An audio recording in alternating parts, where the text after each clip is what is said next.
Hello everyone, and welcome back to our channel. Today, we are diving into some serious political turbulence unfolding in Limpopo, specifically within the ANC's Peter Mokaba region. With the regional elective conference just around the corner, what should have been a routine political event is now spiraling into a full-blown crisis. From allegations of gatekeeping and vote rigging to mass protests and internal power struggles, this is no ordinary leadership contest. And the stakes? They are much bigger than they seem on the surface. Before we get into the details, make sure to hit that like button, subscribe if you haven't already, and leave a comment down below. Do you think the ANC's internal elections are still democratic? Or has the party lost control of its own processes? Now, let's unpack the chaos.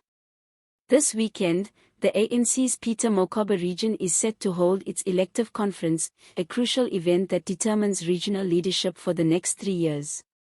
The region includes the provincial capital, Polokwane, making it one of the most powerful ANC branches in Limpopo. But instead of unity and democratic engagement, the atmosphere is tense, fractured, and combustible. The main contenders for the regional chairperson position are two heavyweight politicians, John MP, who is currently the mayor of Polokwane, and Mamadou Tefo, the mayor of the Capricorn District Municipality. On the surface, this may look like a simple leadership contest. But in reality, it's a deeper proxy war, part of the broader factional battles playing out across the ANC nationwide. Each candidate represents a different power bloc within the party, and this regional outcome could tilt influence not only in Limpopo, but also in the ANC's provincial and national landscape. But this isn't just about who wins.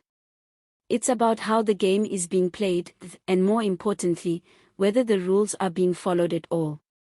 Reports emerging from the ground suggest widespread manipulation of internal processes. Allegations include tampering with branch general meetings, known as BGMs, sidelining of legitimate members, and inflating membership rolls to secure more favorable delegate counts. In other words, a complete breakdown in internal democracy. On Wednesday, the growing discontent boiled over.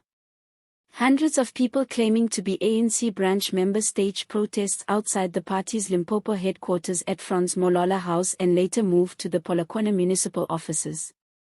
Their message was loud and clear: they fed up with the gatekeeping, political patronage, and systematic exclusion. "We are tired of gatekeeping and manipulation," one protester said. "The ANC we joined was about fairness and democracy, but now it's about who you know and who you support." These are not isolated voices. Insiders have revealed that some BGMs were either disrupted intentionally or fast-tracked without proper consultation. Many members were allegedly left out of the delegate selection process entirely, undermining the very legitimacy of the upcoming conference. There are also claims that certain factions are working to inflate membership numbers or suppress opposing voices, all in an effort to control who becomes a voting delegate. In essence, the very foundation of ANC's internal democratic system is being called into question. And while regional leaders have yet to issue an official response to these growing accusations, the silence is only fueling more suspicion. Political analysts warn that if these disputes are not resolved transparently, the conference could face court challenges, or even worse, parallel structures being formed by disgruntled members. Let's be clear, this kind of manipulation doesn't just harm the ANC's internal reputation. It corrodes trust among ordinary members, delegitimizes elected leaders, and deepens already dangerous factional divides. What we're witnessing in Limpopo isn't just a dispute over leadership, it's a symbol of a much larger governance crisis facing the ANC nationwide. Now let's zoom out and consider the national implications. We are less than 2 years away from the 2026 local government elections, and this kind of infighting couldn't come at a worse time for the ANC. Voter confidence is already on the decline, and local governance failures have plagued many municipalities under ANC leadership. If members no longer trust internal ANC processes, how can the public trust the party to govern? This scandal is also a microcosm of what's been happening across the country. From the Western Cape to KwaZulu-Natal, factionalism, gatekeeping, and questionable internal practices are becoming the norm rather than the exception.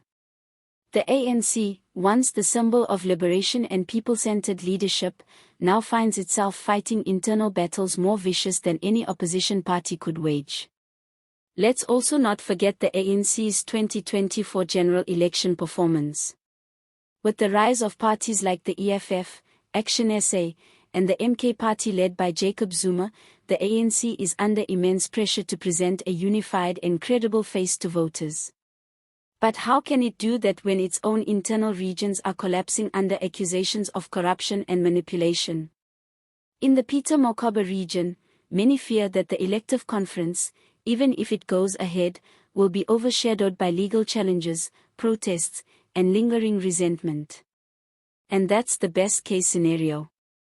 The worst case? A complete breakdown in regional cohesion, a legitimacy crisis for whoever wins, and further division ahead of national campaigns.